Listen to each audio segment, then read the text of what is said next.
एक एक फूली फूली बाजार वाली खस्ता कचौड़ी गेहूं के आटे की एक एक ट्रिप एंड ट्रिक्स आपके साथ शेयर करूंगी। एक एक फूलेगी वैसे ही जैसे मार्केट से लेकर के आते हैं। तो हाय एवरीवन, मैं हूं पिंकी, आपके अपने चैनल मां अन्नपूर्णा देसी रसोई में आपका स्वागत करती हूं।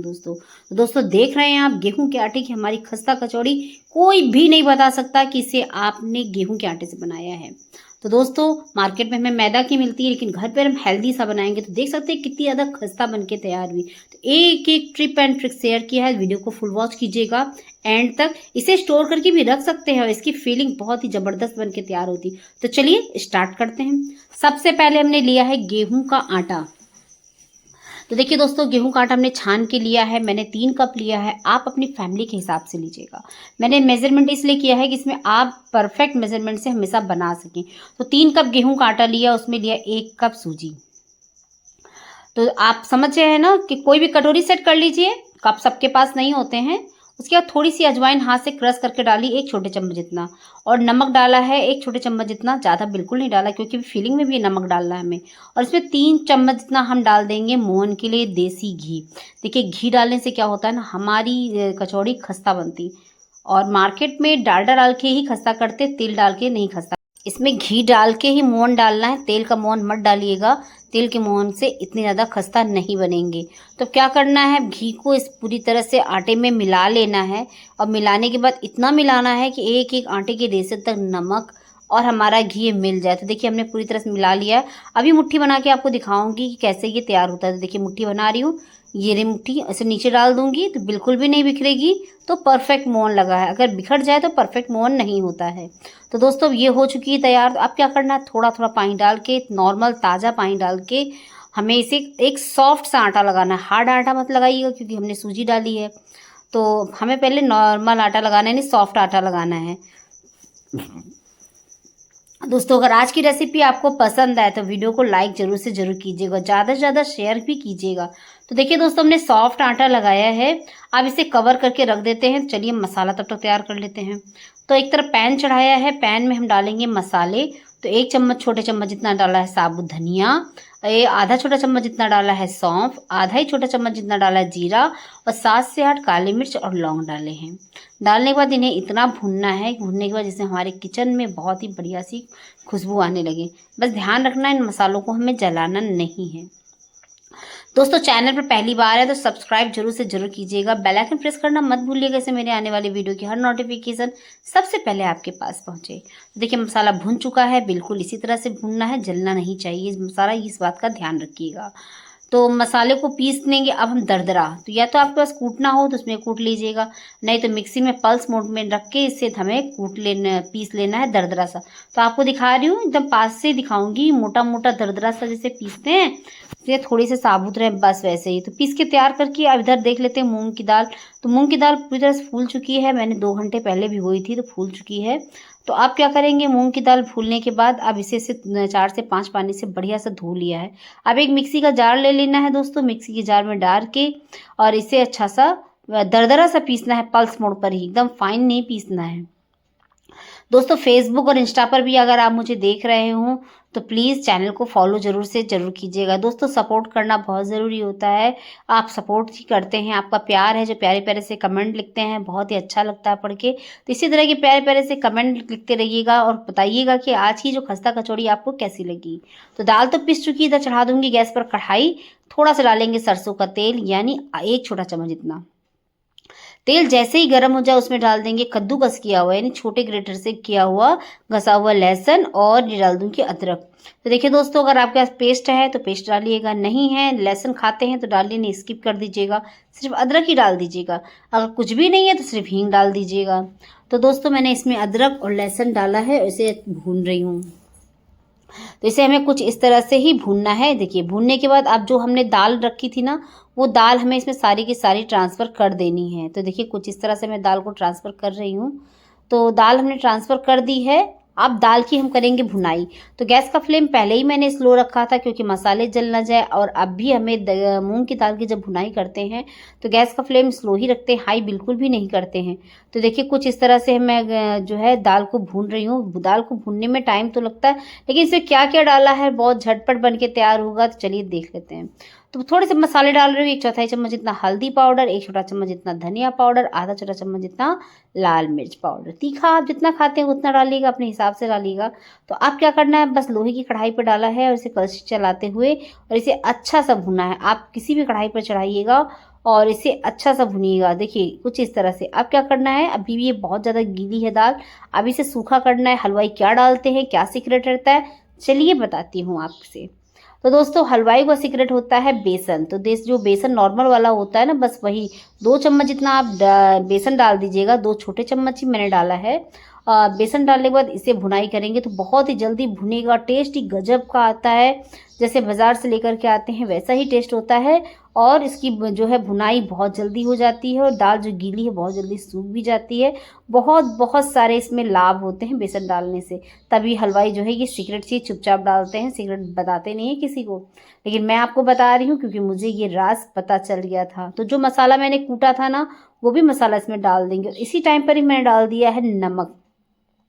इसी टाइम पर नमक डाल देंगे, इसमें दाल के रेसे तक भुनाई करते समय नमक मिल जाए। नमक को ध्यान रखते हुए डालना है क्योंकि हमने नमक अभी आटे में भी डाला था। तो चलिए इस तरह से कुछ हम भुनेंगे जिस तरह से हम भून रहे हैं। देखिए ये इस तरह से भुनाई करने से क्या होगा ना, एक एक दाल के रेसे तक हमारा जो है मसाला पूरी तरह पहुँचेगा, नमक पहुँचेगा और हमारी जो है दाल बढ़िया सी भून के तैयार हो जाएगी। तो कुछ इस तरह से मेरे सारे ट्रिक और टिप्स फॉलो ज़रूर कीजिएगा। मैंने बहुत ही सिंपल तरीके से आपको बताया है और बहुत ही आसानी से, बहुत ही कोशिश कर रही हूँ आपको समझाने की। और मुझे उम्मीद है कि आपको मेरी हर शब्द और बताने का तरीका बहुत ज़्यादा पसंद आया होगा, तभी आप मुझे प्यारे प्यारे से कमेंट करते हैं दोस्तों। तो प्यारा सा कमेंट करके फिर बताइएगा कि आज की रेसिपी आपको कैसी लगी है।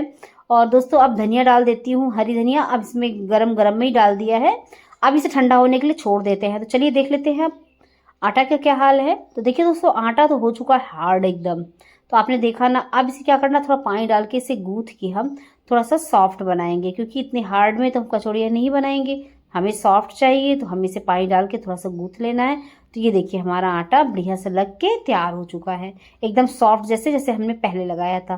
तो चलिए आटा तो तैयार हो चुका, अब देख लेते हैं दाल। तो देखिए दाल भी हो चुकी ठंडी, कहीं गुलथियाँ कुछ भी नहीं पड़ी। तो इसके छोटे छोटे बॉल्स बना लेंगे, यानी जैसे लड्डू बनाते हैं। इसे एक छोटे से नींबू का आकार होता है ना, बड़ा नींबू नहीं बोल रही हूँ, छोटा नींबू बोल रही हूँ, वैसे करके सारे बॉल्स बना लेंगे। तो इससे क्या होता है ना, हमारी फीलिंग को भरने में हमें बहुत आसानी हो जाती है।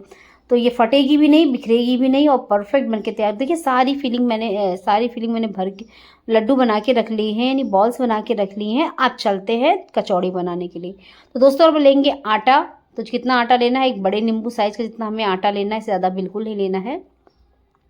इसको हथेली से प्रेस करना है, गोल गोल राउंड राउंड करना है। तो ये देखिए अब उंगली और अंगूठे की सहायता से इसे कटोरी नुमा शेप देना है। तो देखिए कटोरी जैसा मैंने बना लिया है, बीच में रखेंगे मोटा और साइड में इसे कर देंगे हम। देखिए मैं दूसरा दिखा रही हूँ दोस्तों, इसे देखिए कुछ इस तरह से सूखा आटा इस तरह से लगाऊंगी जैसे मैंने हाथ से लगाया है। अब क्या करना है ना, अब इसे मैं दिखाती हूँ आपको। अब इसे उंगली और अंगूठे की सहायता से इसे कटोरी नुमा इसे हमें शेप दे देनी है, कुछ इस तरह से। ये देख लीजिए बीच में मोटा रखना है, किनारे किनारे में पतला कर देना है। तो जो बीच में मोटा पार्ट रखा है, कटोरी बनाई है, वो हम इसे बॉल्स रखेंगे। अपने बॉल्स को अंगूठे से दबा देंगे थोड़ा सा और इससे जैसे दोनों उंगलियों से प्रेस करते हुए आटे का मुंह बंद कर देना है। देखिए कुछ इस तरह से, बिल्कुल भी खुला नहीं रहना चाहिए। बंद कर देने के बाद जो एक्स्ट्रा आटा बचे उसे निकाल दीजिएगा, नहीं तो इसी में चिपका दीजिएगा।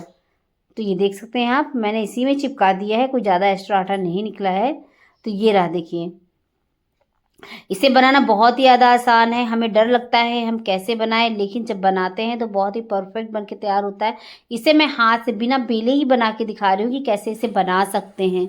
तो देखिए दोस्तों, पहले मैंने किनारे किनारे को प्रेस किया, बीच का हिस्सा मोटा रखा है, फिर गदेली से दोनों हाथ तरफ की गदेली से इसे इधर उधर करके इसे बढ़ा रही हूँ। तो देखिए है ना, ये भी तरीका बहुत ही आसान। आप बिना बेले भी बना सकते हैं। बहुत लोग हैं जो हाथ से नहीं बना सकते हैं, बेल के ही बनाते हैं, उनसे फट जाती है। तो मैं बेल के भी बता रही हूँ आपको। और ये हाथ से भी स्टफ करके बनाया है, इसे भी आपको अगर समझ में आए तो बनाइएगा। तो मैं जब हाथ से बना रही थी तो मेरी बिटिया बोलने लगी, मम्मी प्लीज़ हाथ से मत बनाइए, बेलन से बेलिए इसे।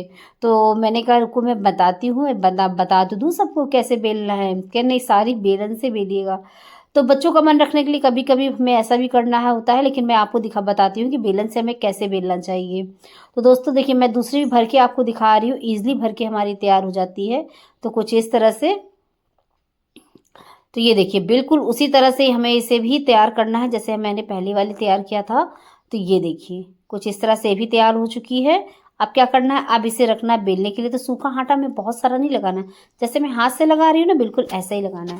दोस्तों रेसिपी पसंद आई हो तो लाइक कीजिएगा, ज़्यादा से ज़्यादा शेयर कीजिएगा फैमिली और फ्रेंड में। देखिए हल्के हल्के हाथों से बेलना है दोस्तों, बिल्कुल रगड़ के मत बेलिएगा, एकदम हल्के हल्के हाथों से। देख सकते हैं कितनी बढ़िया से बेल के तैयार हुई है, बहुत ही ज़्यादा बढ़िया बन के तैयार हुई है। परफेक्ट रेसिपी है जो मैंने आपको बताई है, ईज़िली आप बना सकते हैं। और घंटों घंटों कैसे ये बढ़िया सी एकदम खस्ता बनी रहती है वो भी बताती हूँ आपको। तो देखिए सारी की सारी मैंने बेल के तैयार कर ली है। अब चलते हैं हम दोस्तों गैस की ओर। तो गैस से पहले से तेल चढ़ा दिया था, तो देखती हूँ थोड़ा सा डाल करके, तो ये देखिए बबल्स उठ रहे हैं, इसका मतलब परफेक्ट तेल हो चुका है। तो हमें ज़्यादा धुआंधार तेल नहीं चाहिए, एकदम मंद आँच में, मतलब स्लो, तेल का टेम्परेचर कम होना चाहिए। तो इसमें मैं डाल दूँ कचौड़ी, क्योंकि मंद आँच में धीरे धीरे जब पकती है ना, तभी वो खस्ता होती है। ये खास बातें होती हैं, इनका ध्यान जरूर देना चाहिए। कचौड़ियों को हमें तेज आंच में बिल्कुल भी नहीं पकाना चाहिए। जितने मंद आंच में, पूड़ियाँ हम तेज आंच में पकाते हैं, कचौड़ी को हम मंद आंच में पकाते हैं। देखिए धीमे धीमे करके हमारी एक एक कचौड़ी करके सब फूलने लगी है। तो हमें बिल्कुल भी डालने के बाद इसे हाथ नहीं लगाया, जब ये फूल चुकी तब उसके बाद हमने इसे हिलाया और डुलाया है। तो देखा ना दोस्तों कैसे ये हिलते हुए चली आ रही है, बहुत ही बढ़िया सा बनके तैयार होके चली आ रही है। तो परफेक्ट बनके रेसिपी हमारी तैयार। तो कुछ इस तरह से हमें इसे उलट पलट के इसे हमें दोनों तरफ से खस्ता करारी गोल्डन कलर आने तक ही पकाना है तेल में। तो बस ध्यान रखना है दोस्तों, हमारी रेसिपी बहुत ही बढ़िया बनके तैयार हुई। खाने में तो बहुत ही ज़्यादा गजब की लगी थी, बच्चों को बहुत ज़्यादा पसंद आया था और मेरे हस्बैंड को भी बहुत ज़्यादा पसंद आया था। तो देखिए ये कि फूली फूली हमारी खस्ता कचौड़ी बनके तैयार हुई। ऐसा नहीं है दोस्तों कि हमारी कुछ कचौड़ियाँ जो है नहीं फूलती हैं, तो उसके लिए हमें परेशान होने की ज़रूरत नहीं है। जो नहीं फूली हम लेकिन पकाएंगे हम उन्हें वैसे ही जैसे हम फूली फूली को भी पकाते हैं। तो एक आधी ही रह जाता है कि कम फूलती हैं। तो ये देखिए मेरी ये वाली कचौड़ी जो है थोड़ी सी कम फूली है। तो देखा ना दोस्तों, हमारी सारी कचौड़ियाँ बढ़िया सी परफेक्ट फूली फूली सी बनके तैयार हुई है। तो ये देख सकते हैं कितनी बढ़िया सा कलर आया है, कितनी परफेक्ट बनके तैयार हुई है। तो बहुत ही बढ़िया लग रहा है मुझे ये खस्ता कचौड़ी बना करके। जब बच्चों ने खाया और उन्हें बेहद पसंद आई। जब बच्चों को चीज़ पसंद आती है तो मेरा बनाना सार्थक होता है। और मैं अपनी फैमिली के लिए जब चीज़ बनाती हूँ, मेरे बच्चे खाते हैं, मेरे हस्बैंड खाते हैं और परिवार के सभी लोग खाते हैं, तो मुझे बहुत ज़्यादा खुशी होती है। तो अब देखिए मैंने ये खस्ता कचौड़ी बना के तैयार कर लिए। तो देखिए दोस्तों बनाते बनाते भी ये बन ठंडी हो जाती है, लेकिन खस्तापन इनका नहीं जाता, फूलापन नहीं जाता है, वैसे ही फूली रहती है जैसे हमने कढ़ाई से निकाली है। यही खास बात है, हमें इस आटा को सॉफ्ट लगाना है और हार्ड बिल्कुल भी नहीं लगाना है दोस्तों। जब हम सूजी डाल देंगे तो हमारी कचौड़ियाँ बहुत ही बढ़िया फूली फूली इसी खस्ता से बनके तैयार होंगी। घी का मोहन देते हैं उससे भी बहुत ज़्यादा खस्ता बनके तैयार होती है। तो छोटी छोटी सी ट्रिक एंड ट्रिप्स आज जो आपके साथ शेयर किया उसको फॉलो जरूर कीजिएगा, इससे हमारी रेसिपी बनती और बिगड़ती भी है। दोस्तों मैंने आपके साथ हर वो रेसिपी शेयर की है जो आपको समझ में बताया है। बहुत ही मैं कोशिश करती हूँ कि आपको समझ में आ जाए। तो अगर आपको समझ में आए और आपको रेसिपी बनाए तो मुझे रेसिपी का एक पिक ज़रूर से ज़रूर भेजिएगा। मुझे बेहद खुशी होगी। आप कहाँ से मेरा वीडियो देख रहे हैं वो भी मुझे ज़रूर बताइएगा। तो दोस्तों तोड़ के दिखा रही हूँ आपको, लग रहा है कि गेहूं के आटे की है, बिल्कुल भी नहीं। फीलिंग देखिए अंदर पहले कितनी ज़बरदस्त बन के तैयार हुई, बहुत ही बढ़िया खस्ता बन के तैयार हुई है। तो दोस्तों अब ये देखिए मैं इसे भी तोड़ के भी दिखा देती हूँ। तो देखिए कितनी ज़बरदस्त, कितनी खस्ता बन के तैयार हुई। कोई कह सकता है इसे आपने घर पे बनाया इजली। तो देखिए हमारी एक एक खस्ता कचौड़ी परफेक्ट बन के तैयार हुई है दोस्तों। मैं इसी तरह की आपके साथ रेसिपी लेकर के आती हूँ, आगे भी लेकर के आऊँगी दोस्तों। वीडियो को लाइक कीजिएगा और मेरा सपोर्ट भी कीजिएगा। तो इसी तरह की मैं ढेर सारी आपके साथ लिए रेसिपी लेकर के आऊँगी। तब तक के लिए दोस्तों take care, bye bye, thank you so much.